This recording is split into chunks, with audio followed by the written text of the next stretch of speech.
Terima kasih pemirsa, Anda masih menyaksikan Kominfo Newsroom. Kita ke informasi selanjutnya. Ketua Majelis Permusyawaratan Rakyat RI Bambang Susatyo membuka sidang tahunan MPR hari ini Selasa 16 Agustus 2022. Dalam pidatonya, Bambang Susatyo membahas mengenai beberapa hal, salah satunya mengenai pokok-pokok strategi peningkatan ekonomi Indonesia di usia ke-77 tahun. Ketua MPR RI Bambang Susatyo dalam pidatonya pada sidang tahunan MPR RI dan sidang bersama DPR RI dan DPD RI menyebutkan, kondisi ekonomi yang saat ini tidak menentu harus menjadi perhatian bersama, seperti kenaikan inflasi yang dapat menjadi ancaman bagi perekonomian nasional. Kondisi fiskal dan moneter Indonesia juga perlu menjadi perhatian guna menghadapi potensi krisis global. Oleh karena itu, Indonesia memiliki strategi jangka panjang dan jangka pendek untuk meningkatkan perekonomian Indonesia yang akan memasuki usia 77 tahun. Pengembangan kemampuan sektoral terutama konsolidasi demokrasi, ekonomi hijau, infrastruktur digital, pengembangan ibu kota negara, dan keberlanjutan komitmen lintas pemerintah merupakan landasan utama bagi pembangunan nasional jangka panjang dan sekaligus upaya memitigasi berbagai risiko yang dihadapi di masa depan. Defisit anggaran yang harus kembali ke angka kurang dari 3% pada tahun 2023 menjadi tantangan utama karena kondisi pemulihan yang tidak menentu. Selain itu, peningkatan utang yang signifikan menimbulkan beban pembayaran bunga tambahan. Defisit anggaran yang harus kembali ke angka kurang dari 3% pada tahun 2023 menjadi tantangan utama karena kondisi pemulihan yang tidak menentu. Selain itu, peningkatan utang yang sungguh signifikan menimbulkan beban pembayaran bunga tambahan. Saudara-saudara sekalian, sebagai strategi jangka pendek, penyusunan prioritas dan relokasi anggaran secara tepat sangat diperlukan. Kebijakan burden sharing tidak hanya dengan moneter, tetapi juga dengan dunia usaha dapat menjadi opsi dalam upaya pembiayaan ketidakpastian di masa yang akan datang.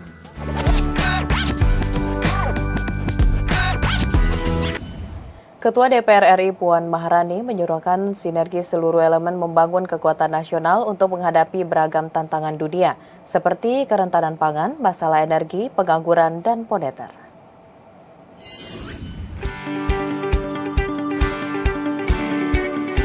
Ketua Dewan Perwakilan Rakyat Republik Indonesia Puan Maharani menyatakan pentingnya seluruh elemen bangsa Indonesia untuk membangun kekuatan nasional guna hadapi beragam tantangan dunia. Hal tersebut disampaikan saat sidang tahunan MPR dan rapat bersama DPR dan DPD Republik Indonesia.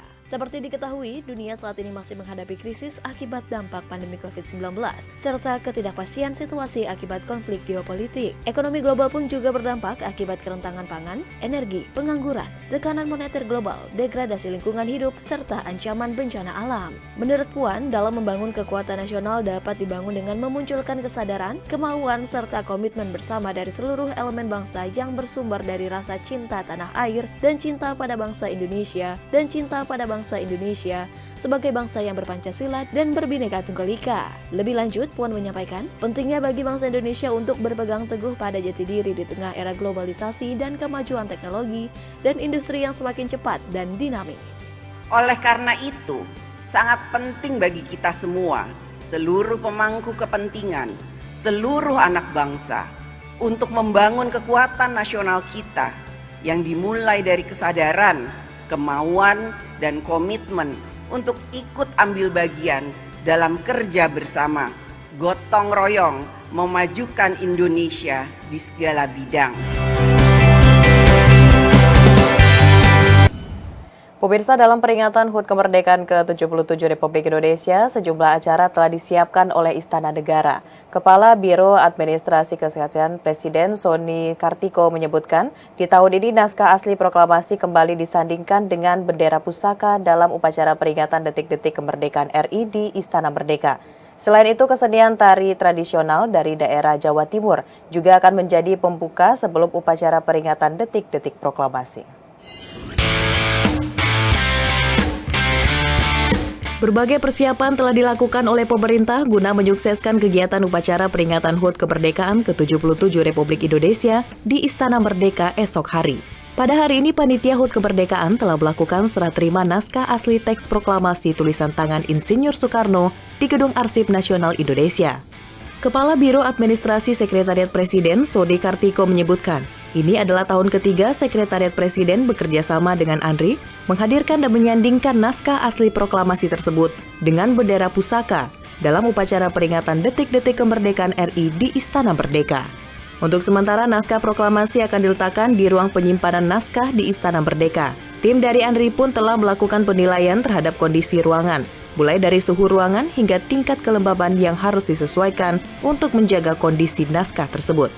Sodi Kartiko juga menyampaikan apresiasi kepada ANRI yang telah bekerja sama dan memberikan dukungan sehingga acara serah terima naskah asli teks proklamasi dapat berjalan dengan baik.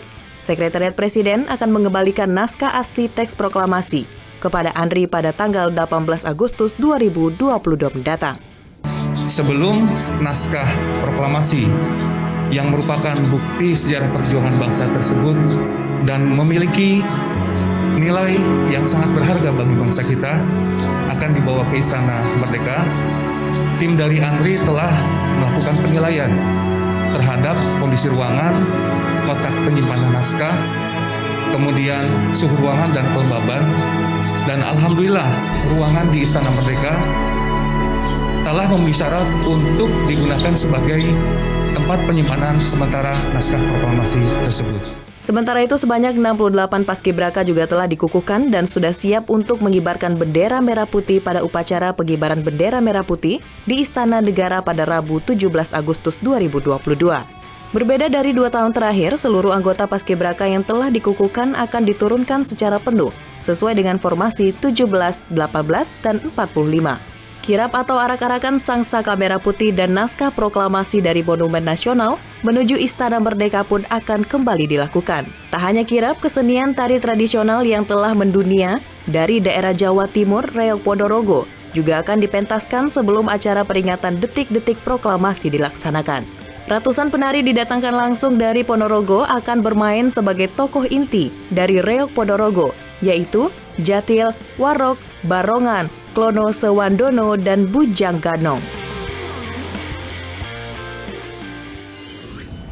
Pemirsa, usai jeda kami akan segera kembali dengan informasi mengenai sistem pidana terpadu sesaat lagi.